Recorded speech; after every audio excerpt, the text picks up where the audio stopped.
ठीक है।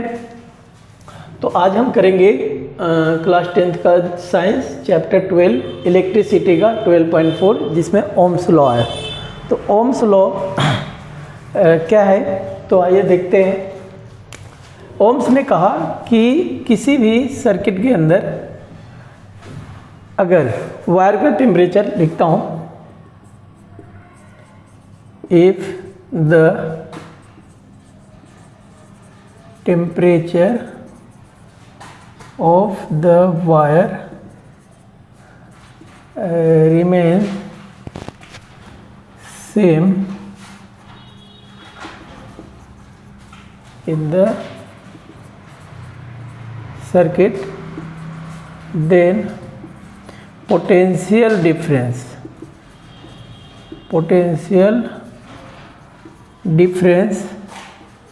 is directly proportional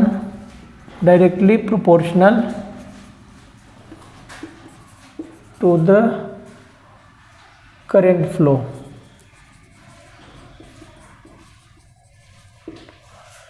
ohms ने कहा कि अगर वायर यानी कि अगर जो कंडक्टर है उसका टेम्परेचर अगर सेम है तो जो पोटेंशियल डिफरेंस है वो डायरेक्टली प्रोपोर्शनल होता है करंट फ्लो का, directly proportional to current flow, यानी जो करंट फ्लो करता है उसका डायरेक्टली प्रोपोर्शनल होता है। ठीक है। अगर यहाँ पे लेट कर लेते हैं,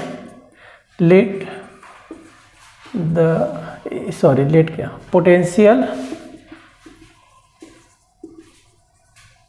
if the potential difference is V and current is I, then क्या होगा, यानी कि V प्रोपोर्शनल टू करंट। अब V प्रोपोर्शनल है तो अगर हम इसे V अपॉन I लिखते हैं तो क्या होगा, अगर हम V अपॉन I लिखते हैं तो यहाँ हमें लिखना है R। ठीक है, P प्रोपोर्शनल टू करंट, तो ये हो गया आपका V upon I equal R। R क्या है यहाँ पे, कांस्टेंट है। ठीक है, यानी कि A हो गया आपका और V बराबर क्या हो जाएगा IR। ठीक है, तो यहाँ जो R है, A R है, वो R क्या है, A रेसिस्टेंस है, रेसिस्टेंस। अब रेसिस्टेंस का मतलब क्या है रेसिस्टेंस, तो हमने पढ़ा है कि करंट में जो मोशन होता है वो इलेक्ट्रॉन का मोशन होता है। तो जब किसी कंडक्टर के अंदर इलेक्ट्रॉन मोशन करता है तो जो कंडक्टर है वो उसका अपोज करता है, यानी कि उसका विरोध करता है। ठीक है, ये रिटार्डेड हो जाता है यहाँ पे इलेक्ट्रॉन का, तो उसी को हम रेसिस्टेंस कहते हैं। ठीक है, ये देखिए यहाँ पे ग्राफ के द्वारा समझाया गया है कि कैसे जब पोटेंशियल डिफरेंस बढ़ेगा तो उसी रेशियो में करंट भी बढ़ेगा।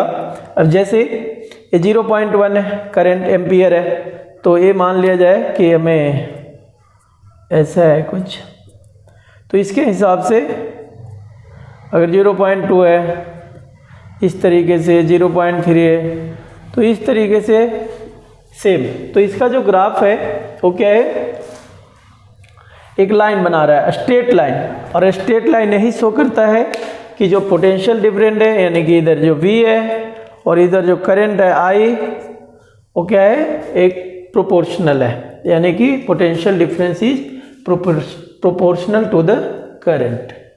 अब आगे थोड़ा इसमें और भी देखते हैं कि ये जो करंट का क्या करता है, यहाँ पर हमने लिखा है, नहीं लिखा है, यहाँ पे जो इलेक्ट्रॉन होता है, इलेक्ट्रॉन्स, अब किसी इसमें फ्लो कर रहा है मान लिया जाए, तो फ्लो जब करता है तो इसके अंदर जो ए कंडक्टर है, तो ये कंडक्टर क्या करता है कि उसका विरोध करता है, यानी कि ऐसे विरोध करता है। ठीक है, इसी को कहते हैं रिटार्डेशन ऑफ इलेक्ट्रॉन, यानी कि इलेक्ट्रॉन को मूव नहीं करने देता। अब थोड़ा इसमें और देखते हैं। मेन है ये ओम्स लॉ में कि if the temperature of the wire remain same in the circuit then potential difference is directly proportional to the current flow. ठीक है, अब यहाँ जो रेसिस्टेंस है, अब ए रेसिस्टेंस जो आर है, यानी कि आर इक्वल हमें मिला है वी अपॉन आई, तो ए जो आर है इसका जो एसआई यूनिट होता है, एसआई यूनिट होता है ओम होता है, ओम ही है। ठीक है, और ए इसको हम ऐसे डिनोट करते हैं ओम को।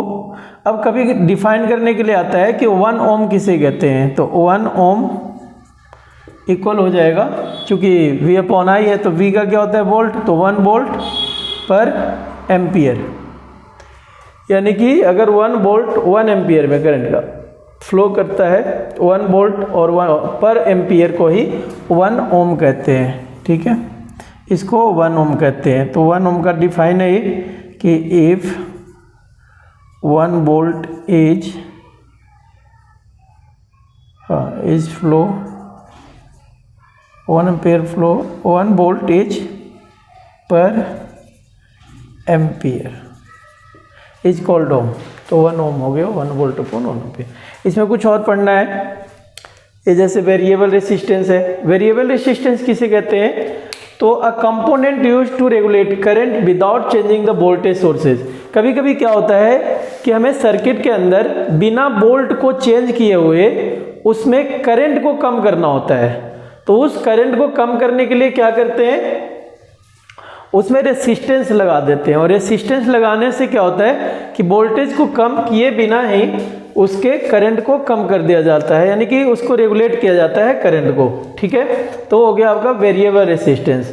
अब है रियोस्टेट, ये है आपका एक रियोस्टेट है, रियोस्टेट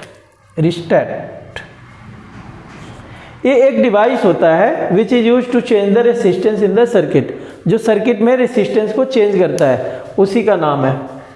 अब एक और जो रिटार्डेशन हमने लिखा था, यहाँ पे हमने समझा दिया कि इलेक्ट्रॉन का अपोज करता है जो कंडक्टर होता है, इसीलिए तो उसी को हम कहते हैं रिटार्डेशन ऑफ इलेक्ट्रॉन। यानी कि इसका मतलब ये हुआ कि जितना रेसिस्टेंस कम होगा, ठीक है, उतना ही ज़्यादा करंट फ्लो होगा, और जितना रेसिस्टेंस ज़्यादा होगा उतना ही कम करंट फ्लो होगा।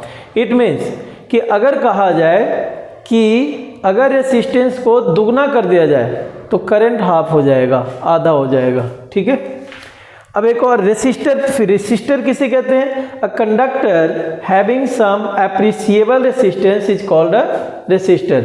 जो एप्रिसिएबल रेसिस्टेंस होता है उसी को रेसिस्टर कहते हैं। ठीक है, तो यही था ओम्स लॉ। अब जो रेसिस्टर है वो किन किन फैक्टर्स पे डिपेंड करता है आगे देखते हैं। ठीक है,